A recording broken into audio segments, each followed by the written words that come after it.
Mall की, आज mall का स्टॉक फोकस में होगा क्योंकि वहां एक मैनेजमेंट मीट हुई थी और क्या कुछ उस मैनेजमेंट मीट में कहा गया ये एक बार शरद से समझ लेते हैं। उन्होंने सारा कंपाइल किया, फिर इस स्टॉक को डिस्कस करते हैं। शरद बताएं क्या कुछ इंपॉर्टेंट की टेकअवेज आए हैं मैनेजमेंट मीट से।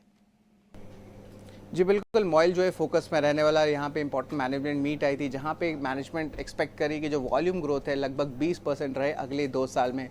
इसके अलावा इंक्रीमेंटल प्रोडक्शन 3 नए साइट से आ सकते हैं अक्रॉस इंडिया, इनके जो साइट्स लोकेटेड हैं। और इम्पॉर्टेंट बात ये भी है कि जो ओवरऑल कॉस्ट ऑफ प्रोडक्शन है वो रैशनलाइज होगा और ऑलमोस्ट अब 6900 रुपीज़ टन से घट के 6500 रुपीज़ पर टन हो जाएगा।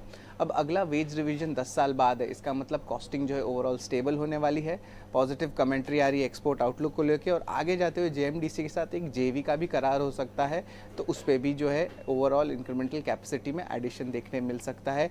और इम्पॉर्टेंट बात ये भी है कि कंपनी को अभी माइनिंग लीज अप्रूवल्स को लेकर कोई डिफिकल्टी नहीं है। 2040 से लेकर 2050 तक के जो माइनिंग अप्रूवल्स प्लेस में है और एडिशनल रॉयल्टी पेमेंट का जो है अभी कोई जो है चांसेस नहीं बन रहा है। अब जो डिविडेंड जो डिस्ट्रीब्यूशन पॉलिसी है वो लगभग 30% प्रॉफिट के रहने वाली है और जो रिमेनिंग है पोर्शन वो ग्रोथ में इन्वेस्ट किया जाएगा। अगर स्टॉक स्पेसिफिक बात करें तो स्टॉक में 15% का इजाफा आया है मार्च के लो से। और रिसेंटली जो है ब्रोकिंग रिपोर्ट एंटिक ब्रोकिंग ने जो है मेंटेन बाई रखा है और लक्ष्य रखा है 206 रुपये प्रति शेयर का। कई सारे इंपॉर्टेंट ट्रिगर्स हैं। जेवी की बात की है कंपनी ने, एक्सपेंशन बता रही है ओवरसीज मार्केट पर और कहीं ना कहीं अपने वेज रिवीजन यहाँ पर एब्सोल्यूट कॉस्ट को भी स्टेबल बता रही है। सो ये सारे कॉम्बिनेशन तो हुए लॉन्ग टर्म पिक्चर ड्रॉ करते हैं, लेकिन करंटली स्टॉक में करें क्या, एक बार मितेश से समझते हैं। मितेश, आपका कोई ऑब्जर्वेशन मॉइल के स्टॉक पर, इसमें कैसी मूवमेंट रह सकती है आज, चार्ट्स क्या कहते हैं?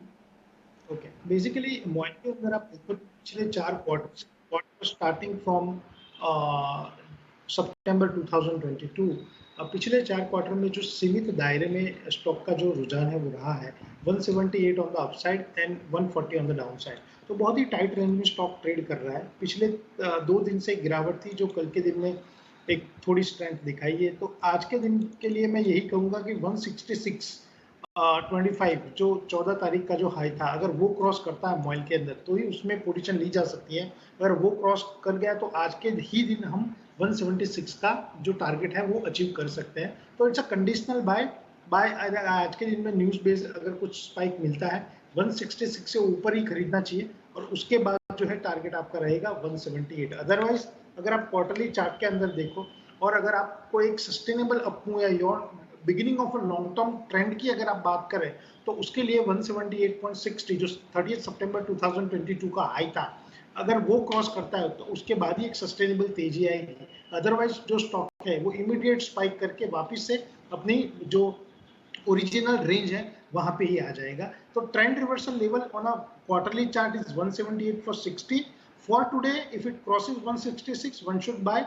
There are chances that one stock can go up to 174 178 in today's trading session. Balanced view है वैसे टेक्निकली। चार्ट पैटर्न्स की अगर बात करें 178 के बाद ही आप मूव दिखेंगे, लेकिन ये न्यूज़ फ्लो के चलते आज 166 तक के लेवल्स एक सडन तेज़ी नज़र आ सकती है, तो उस तेज़ी को खेला जा सकता है।